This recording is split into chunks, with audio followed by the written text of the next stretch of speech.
राधे राधे, जय श्री कृष्णा। आज मैं आप लोगों को हरियाली अमावस व्रत कथा सुनाने जा रही हूँ। आइए बड़े ही प्रेम पूर्वक इस कथा को सुनते हैं। सावन अमावस की अमावस्या तिथि का विशेष महत्व है और इस दिन भगवान शिव और माता पार्वती के साथ पीपल की पूजा करने का भी विधान है। मान्यता है कि अमावस के दिन पीपल की पूजा करने से और उसके बाद कथा सुनने व पढ़ने मात्र से ही जीवन के सभी संकट दूर हो जाते हैं और जीवन में सुख समृद्धि आती है। कृपया कमेंट बॉक्स में हर हर महादेव अवश्य ही लिख दीजिएगा। आइए सुनते हैं हरियाली अमावस व्रत कथा।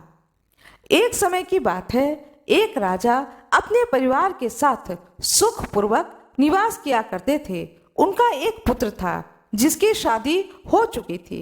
राजा के पुत्र वधू ने एक दिन रसोई में मिठाई देखी तो वह सारी मिठाई खा गई। जब उससे पूछा गया कि सारी मिठाई कहाँ गया तो उसने कहा कि सारी मिठाई तो चूहे खा गए। पुत्र वधू की यह बात सुनकर चूहों को बड़ा ही गुस्सा आ गया कि इस व्यक्ति ने मेरे ऊपर गलत आरोप लगाया है। इसके बाद उन्होंने राजा की बहू को सबक सिखाने का निश्चय किया। कुछ दिनों के बाद महल में कुछ मेहमान आए।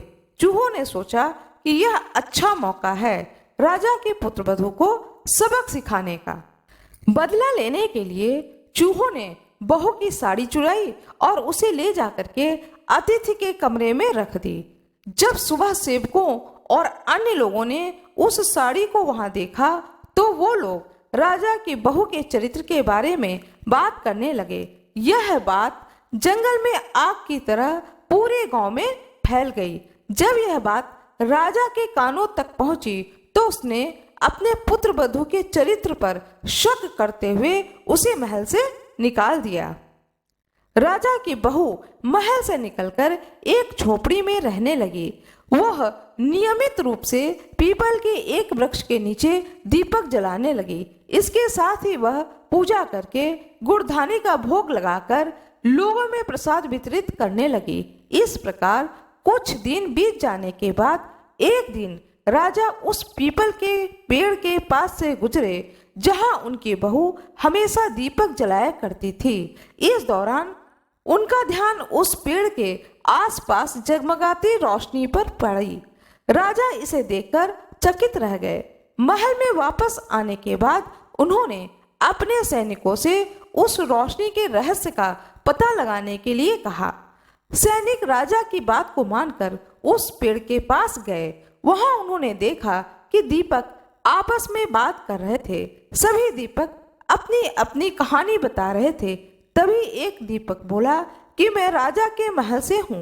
महल से निकाले जाने के बाद राजा के पुत्र वधू रोज मेरी पूजा करती है और मुझे प्रज्वलित करती है। आज सभी अन्य दीपक उससे पूछने लगे।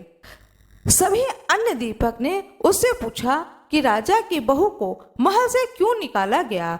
उसने बताया कि एक दिन उसने मिठाई खाकर चूहों पर झूठा नाम लगा दिया।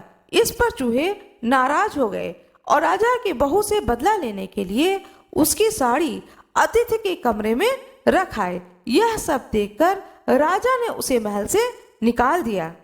यह सब सुनकर सैनिक भी हैरान रह गए और महल वापस आकर उन्होंने राजा को पूरी कहानी सुनाई। यह सुनकर के राजा को अपनी गलती का एहसास हुआ और उसने अपने पुत्र वधू को महल में वापस बुला लिया।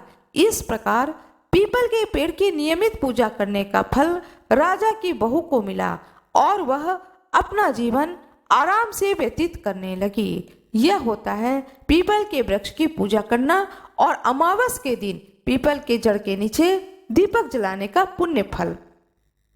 जिस प्रकार से पीपल देवता ने अपने भक्त उस बहू रानी पर कृपा करी, उसी प्रकार से वह इस कथा को सुनने वाले पर और सुनाने वाले पर कृपा करें। भगवान भोलेनाथ की जय हो, माता पार्वती की जय हो, पीपल देवता की जय हो। आशा करती हूँ कि आप लोगों को यह कथा बहुत ही अच्छी लगी होगी। कृपया वीडियो को लाइक करिएगा, चैनल को सब्सक्राइब करिएगा, बेल आइकन दबाना ना भूलिएगा। आप लोगों का बहुत बहुत धन्यवाद।